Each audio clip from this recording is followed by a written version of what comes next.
çdo alternativë tjetër përveç Partisë Socialiste është një alternativë e rrezikut për të kthyer përsëri mbrapa drejt të njëjtës humner. Me këtë mesazh drejtuar banorëve, kryesocialisti Edi Rama zhvilloi sot takimin përmbyllës në Bashkinë e Dimalit. Rama tha se në total gjatë viteve të qeverisjes janë bërë gjysmë miliard euro investime, ndërsa premtoi se ka ende shumë punë për të bërë dhe prandaj i nevojitet mandati i katërt. Njëri bufi i Knetës e keni dëgjuar, del thot në 12 maj do shkri SPAK-un, do shkri dhe platformën i Albania.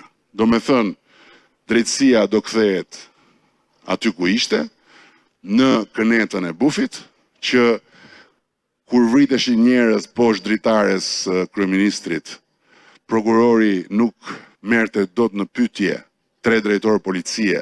Të tjerët që me demek janë të rinj, thonë, po që se na vjen ne në dorë kjo punë, do shkojmë në zgjedhjet parakohshme. Ndërkohë që ne na duhet të mbyllim negociatat me Bashkimin Evropian 2027-ën.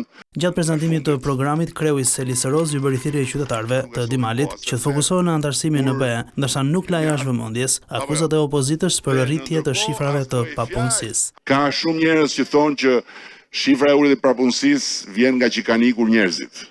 Lere pastaj ata që thonë që kanë ikur 1 milion njerëz, se kjo është një nga shpifjet më të mëdha të Kënetës, dhe për herë të parë ne kemi një papunësi me një shifrore 8.8%. Për Ramon, partitë e reja nuk kanë asgjë më tepër se LSI-ja. E kishim një ndjes pas LSI që na u ngatruan nëpër këmbë dhe u kthye në nyje, në fyt. Për shqiptarët, edhe themi shqyqyr shpëtuam nga këta pengmarsit e vegjël, dalin të atjerë thonë do shkojmë zgjedhje parakohshme, kuptoni ju?